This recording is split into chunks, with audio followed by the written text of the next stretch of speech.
नमस्कार. गणगण गणात बोलते. स्वाद गाथा या माझ्या चॅनेलवर तुम्हा सर्वांचे मनापासून खूप खूप खूप स्वागत आहे.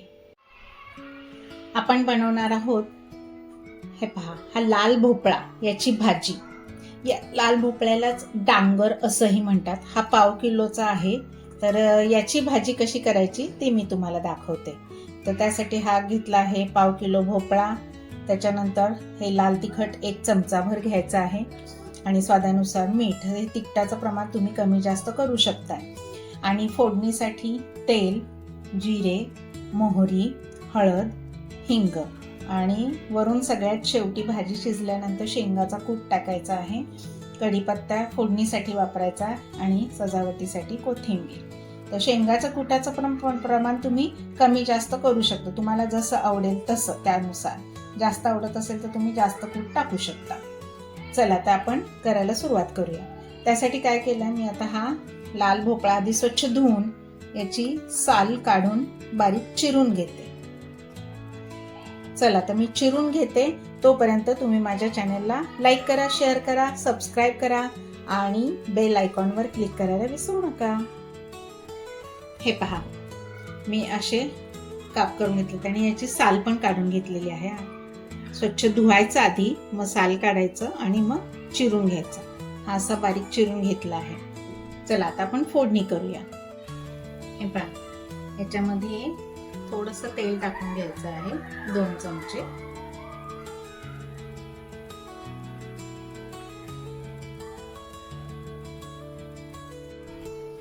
हे पहा, तेल तापलेलं आहे.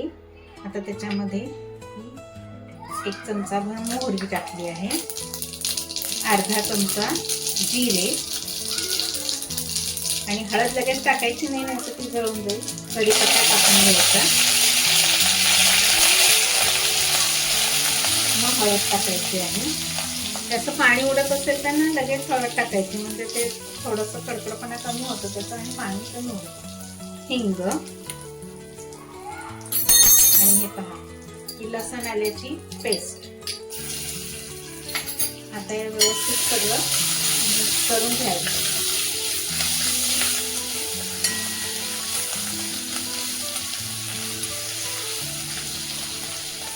आता हा चिरलेला भोपळा आहे आपला, तो टाकून घ्यायचा.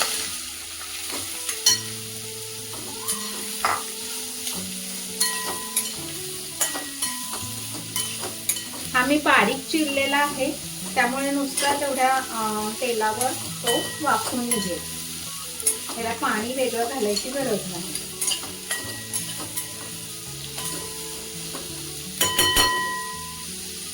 आता आपण लाल तिखट आणि स्वादानुसार मीठ हे पण सगळं मिक्स करून घेऊया.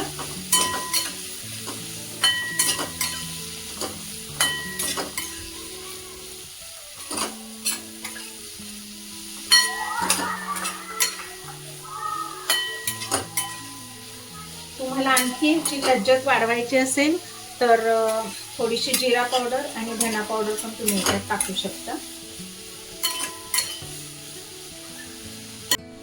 हे पहा, आता याला झाकण लावून वाफ काढायची आपल्याला. हे पहा, आता आपलं हे भोपळा झालेला आहे का पाहूया, शिजलाय का.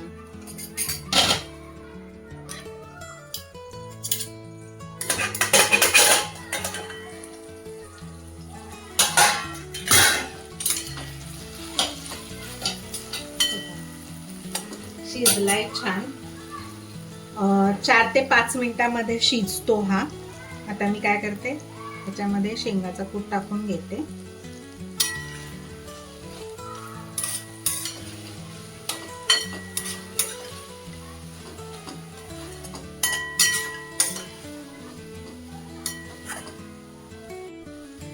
पटकन शिजतो, वेळ लागत नाही याला. आता मी गॅस ऑफ करते आणि भाजी सर्व करते.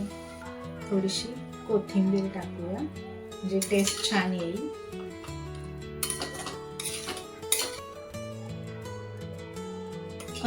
याच्यामध्ये हळद, हिंग, मोहरी हे जर टाकलं नाही आणि हिरव्या मिरचीची जर फोडणी दिली तर ही भाजी तुम्ही उपवासाला सुद्धा खाऊ शकता.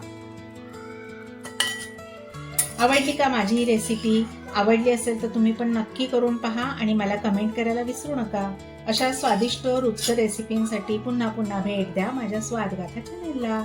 लवकरच भेटू आपण पुढील नवीन व्हिडिओमध्ये नवीन रेसिपीसह. तोपर्यंत मस्त खा आणि स्वस्त राहा. माझा व्हिडिओ पूर्ण पाहिल्याबद्दल खूप खूप खूप धन्यवाद.